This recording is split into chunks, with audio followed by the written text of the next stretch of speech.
America ഉക്രൈൻ്റെ defence aid pose ചെയ്ത് മരവിപ്പിച്ചു. ഇപ്പം നിങ്ങൾ ആ വാർത്ത അറിഞ്ഞു കാണും. അതൊരു ഗ്ലോബൽ വാർത്തയാണ്. അമേരിക്കൻ മീഡിയ തന്നെ പറയുന്ന ബ്രൂട്ടൽ ഡിസിഷൻ എന്ന് തന്നെയാണ് പറയുന്നത്. അതായത് ഉക്രൈൻ്റെ പ്രസിഡൻ്റായ കോമാളി വ്ളാദിമിർ സ്ലെവൻസ്കി മണ്ടത്തരം നിന്നും മണ്ടത്തരം ഓരോന്ന് കാണിച്ചുകൊണ്ട് എന്താണ് JD വാൻസ് പറഞ്ഞത്? യൂറോപ്യൻ രാജ്യങ്ങൾ ക്യാമറയുടെ മുമ്പിൽ പറയുന്ന പോലെയല്ല ഞങ്ങളോട് പറയുന്നത്. അതായത് ഉക്രൈൻ പ്രസിഡന്റ് കാണിച്ച മണ്ടത്തരമാണ്.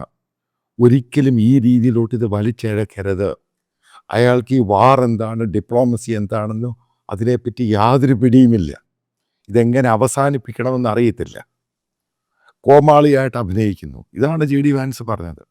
അതായത് യൂറോപ്യൻ രാജ്യങ്ങൾ ക്യാമറയുടെ മുമ്പിൽ വെച്ച് പറയുന്നതല്ല, ഇവരുമായിട്ട് ടെലിഫോണിലൊക്കെ സംസാരിക്കുക പറയുന്നത്.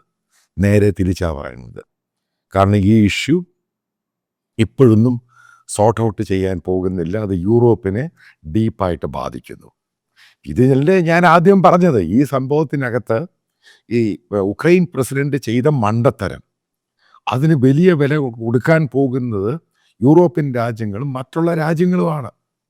എന്താണ് അമേരിക്കൻ ഡിഫൻസ്, അതായത് ഡിഫൻസ് എയ്ഡ് മരവിപ്പിച്ച് കഴിഞ്ഞാൽ ഉണ്ടാകുന്ന പ്രത്യാഘാതം?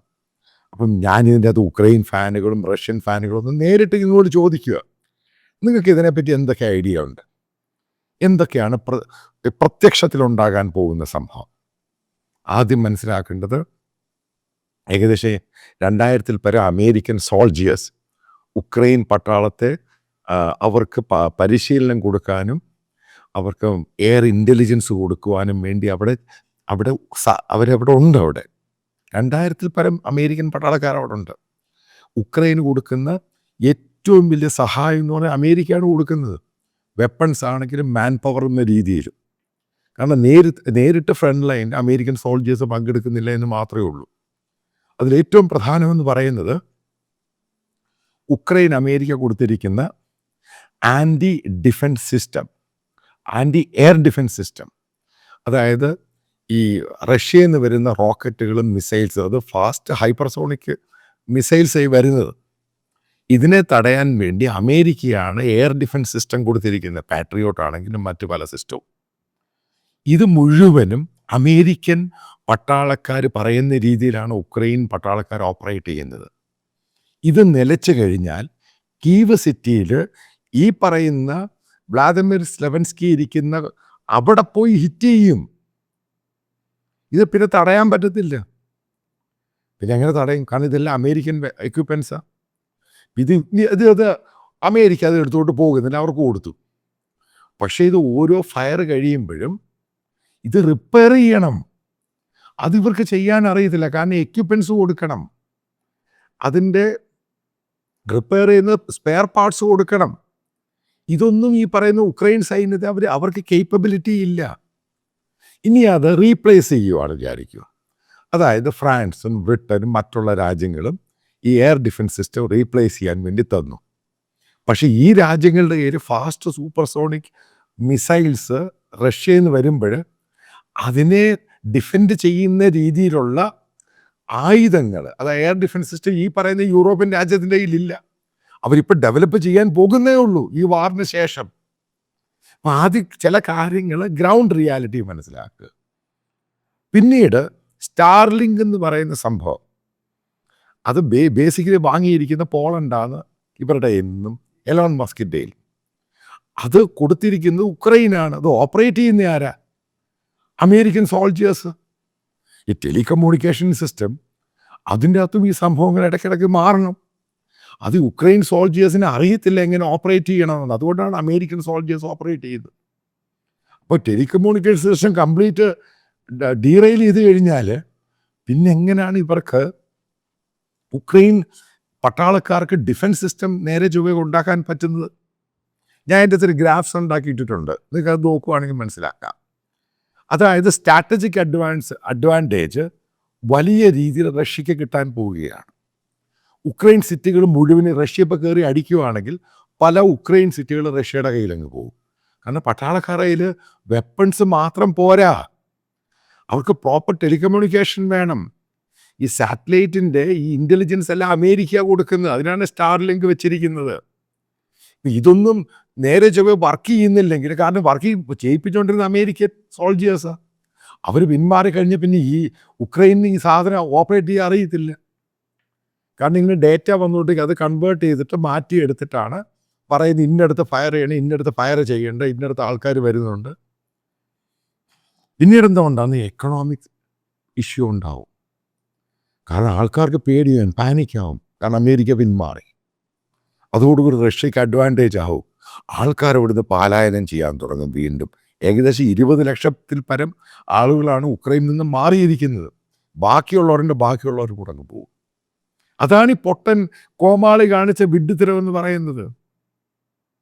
അതായത് ഉക്രൈൻ്റെ സാമ്പത്തിക സ്ഥിതി കംപ്ലീറ്റ് ആയിട്ട് അങ്ങ് മാറും. ധീരയിൽ ഈ പറയുന്ന പല സിറ്റികൾ വീണ്ടും റഷ്യ പിടിച്ചെടുക്കും. ഈ ഉക്രൈന് കിട്ടിയിരിക്കുന്ന അഡ്വാൻറ്റേജ് എന്ന് പറയുന്ന സംഭവം പൂർണ്ണമായിട്ട് സീറോയിലോട്ടങ്ങ് വരും. കീവ് സിറ്റി വരെ പിടിച്ചെടുക്കും. ജനങ്ങൾക്ക് പാനിക്കാവും. അതുകൊണ്ട് ഇപ്പോൾ ഇത്ര ഉക്രൈൻ പ്രസിഡന്റ് അമേരിക്ക ഓവൽ ഓഫീസിൽ നടത്തിയതിൻ്റെ അകത്ത് അയാൾക്ക് പോപ്പുലാരിറ്റി കിട്ടി, സംഭവം ശരിയാണ്. പക്ഷെ തിരിച്ചുണ്ടായി കഴിയുമ്പോൾ അവൻ്റെ എല്ലാ ആൾക്കാരുടെയും ജീവിതത്തെ അവൻ്റെ രാജ്യം പോകുന്നു എന്ന് പറയുമ്പം നേരെ തിരിച്ചാകും. അത് ഉക്രൈനിലല്ല, ലോകത്തല്ല ഉണ്ടാകുന്ന സംഭവം.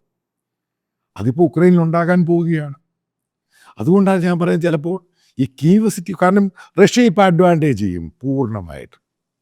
കാരണം ഇപ്പോഴത്തെ ആ സംഭവം അവർ ഉപയോഗിക്കും. കാരണം ഫ്രീസ് ചെയ്തേക്കുവാണ്, അമേരിക്ക ഫ്രീസ് ചെയ്തേക്കും. ഈ പറയുന്ന യൂറോപ്യൻ രാജ്യങ്ങൾക്ക് പെട്ടെന്ന് കയറി തലയിടാനും പറ്റത്തില്ല. കാരണം അവർക്ക് ഈ സാധനങ്ങൾ, ഈ റഷ്യൻ സാധനങ്ങളുമായിട്ട് അതിനെ കോമ്പറ്റ് ചെയ്യുന്ന സാധനങ്ങൾ അവരുടെ ഇതിലില്ല, വെപ്പൺസും എക്യുപ്മെൻസും. ഇതൊക്കെ ഞാൻ ഈ പോയി അതിനകത്തുനിന്ന് മുഴുവനും ചെതഞ്ഞെടുത്തു സംഭവം. എന്തൊക്കെയാണ് ഇവരയിലുള്ളത്, ഏത് രീതിയിലുള്ള വെപ്പൺസാണ് യൂറോപ്യൻ രാജ്യങ്ങൾ ഉപയോഗിക്കുന്നത്, റഷ്യൻ ആയിട്ട് കൗണ്ടർ ചെയ്യാൻ വേണ്ടി അവർക്ക് പറ്റുമോ ഇല്ലയോ. അതിനിടയ്ക്ക് ഈ പുട്ടം കാണിച്ച് വേറെ സംഭവമുണ്ട്. ഈ മരങ്ങോട് ടർക്കിയോട് പറഞ്ഞ് അവിടുത്തെ ഫോഴ്സിനെ തരാൻ.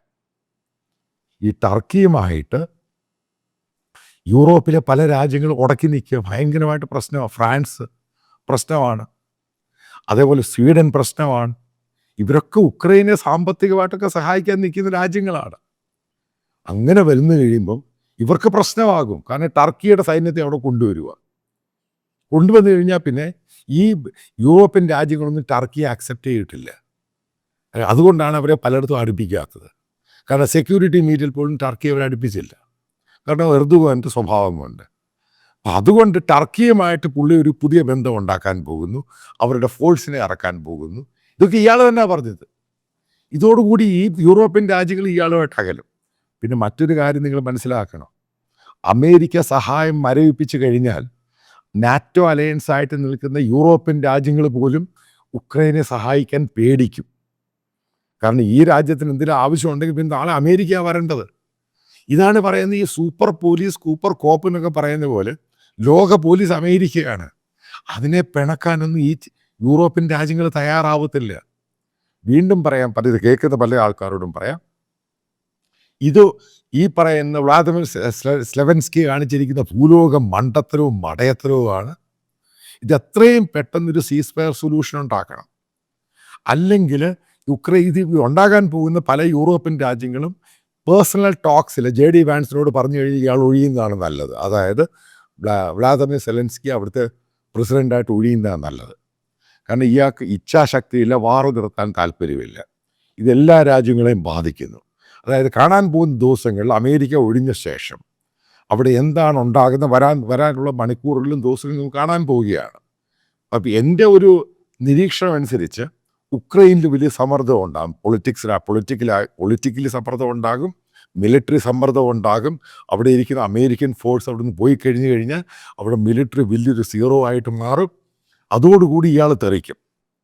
അപ്പം അതിനുള്ള സാധ്യതയാണ് കൂടുതൽ. അല്ലെങ്കിൽ ഇയാൾ കംപ്ലീറ്റ് ആയിട്ട് സറണ്ടർ ചെയ്ത് അപ്പോളജി ചെയ്യണം. ഇത് തന്നെയാണ് അമേരിക്ക പറയുന്നത്. കാരണം അയാൾ തെറ്റ് കാണിച്ചു. അപ്പോളജി ചെയ്യുവാണെങ്കിൽ അമേരിക്ക ഇത് സഹായിക്കാൻ തയ്യാറാണ്. ഈ MOU ഒപ്പുവെക്കാൻ സീസ് ഫയറിന് തയ്യാറാണ്, റഷ്യയും തയ്യാറാണ്. അപ്പോൾ ഈ പൊട്ടത്തരം എല്ലാം കാണിച്ച് ഉക്രൈന് മഹാനായിട്ട് പറയുന്ന നിങ്ങൾ ആലോചിച്ച് നോക്ക്. നിങ്ങൾ ഓരോരുത്തരും ആലോചിച്ച് നോക്ക്, ഇയാൾ പണ്ടത്തരമാണോ കാണിച്ചത് അല്ലയോ. അപ്പോൾ അമേരിക്ക പിന്മാറിയാലുണ്ടാകുന്ന സ്ഥിതി എന്താണെന്ന് ഞാൻ ഏകദേശം പറഞ്ഞു കഴിഞ്ഞു. ആ രാജ്യം തന്നെ ഇല്ലാതായി മാറി. രാജ്യം മുഴുവനെയും റഷ്യ അങ്ങ് പിടിച്ചെടുക്കും. അത് പിടിച്ചെടുത്തു കഴിഞ്ഞാൽ സ്ഥിതി ആലോചിച്ച് നോക്ക്. നാളെ യൂറോപ്പിൻ്റെ സെക്യൂരിറ്റി എന്താണ്? ഓരോ പോയിന്റുകളുണ്ട്, ആ പോയിന്റ് ബൈ പോയിന്റ് ആയിട്ട് നോക്ക്. അതായത് ഒരു പൊട്ടൻഷ്യൽ ത്രെട്ടായിട്ട് മാറി ഈ ഉക്രൈൻ പ്രസിഡന്റ്. ഇയാൾ മാറി നിൽക്കുന്നതാണ്. അല്ലെങ്കിൽ ഇയാൾ അപ്പോളജി ചെയ്തിട്ട് ഇതിനൊരു വഴിയുണ്ടാക്കാദ്യം. അമേരിക്ക തന്നെ പറയുന്നു, നിങ്ങൾ റഷ്യ പിടിച്ചെടുത്ത എല്ലാ സ്ഥലവും തിരിച്ചു കൊടുക്കാൻ തയ്യാറാണ്. ഉക്രൈൻ എടുത്ത സ്ഥലവും തിരിച്ചു കൊടുക്കുക. കാരണം ആദ്യം ഒരു സീസ് ഫയർ, പിന്നീട് ടേബിളിലിരുന്ന് നെഗോഷിയേറ്റ് ചെയ്യണം. ഇതാണ് അമേരിക്ക പറഞ്ഞത്. സെക്യൂരിറ്റി കൺസേൺ എന്ന് പറയുന്നത് യൂറോപ്യൻ രാജ്യങ്ങൾ അവർ ചെയ്തോളും. അത് യൂറോപ്പ് തയ്യാറുമാണ്. അവിടെയാണ് ഈ കോമാളി യഥാർത്ഥത്തിൽ ലോകത്തെ മുഴുവൻ നാണം കെടുത്തിയേക്കുന്നത്. അതിൻ്റെ വില വലിയ വിലയാണ് കൊടുക്കേണ്ടി വരുന്നത്. ഇത് യൂറോപ്യൻ രാജ്യങ്ങളെ മുഴുവനും ബാധിക്കും. അവിടെ ജീവിക്കുന്നവരെ, താമസിക്കുന്നവരെ, ജോലി ചെയ്യുന്നവരെ, അതായത് മലയാളികൾ ഉൾപ്പെടെ ബാധിക്കും. അതായത് വീണ്ടും ലോകത്തിൽ അൺസർട്ടനിറ്റി ഉണ്ടാകാൻ പോവുകയാണ്. അപ്പോൾ ഇതിനൊരു സൊല്യൂഷൻ ഉണ്ടാകണം. ഇതിനെപ്പറ്റി മാത്രമല്ല ഞാൻ പറഞ്ഞത്. ആദ്യം എന്താണ് സംഭവിച്ചത്, എന്താണെന്ന് വരാനുള്ള സമയത്തുണ്ടാകുന്നത്, പിന്നീടുണ്ടാകുന്ന മാറ്റങ്ങൾ എന്താണ്, ഇവിടെ ആരാണ് തെറ്റ് കാണിച്ചത്, ഇതിനൊരു പോംവഴി, ഒരു സൊല്യൂഷൻ ഉണ്ടാകുക. പിന്നീട് നമുക്ക് ഓരോന്നിരുന്ന് ഓരോ കാര്യങ്ങൾ ചർച്ച ചെയ്ത് തീരുമാനിക്കുക. ഇതാണ് ഗ്ലോബൽ ഒരു വേൾഡ് ഓർഡർ എന്ന് പറയുന്നത്. അതനുസരിച്ച് തന്നെയാണ് ലോകം മുന്നോട്ട് പോകുന്നത്. അതിനെപ്പറ്റി മാത്രമേ ഞാൻ പറഞ്ഞിട്ടുള്ളൂ.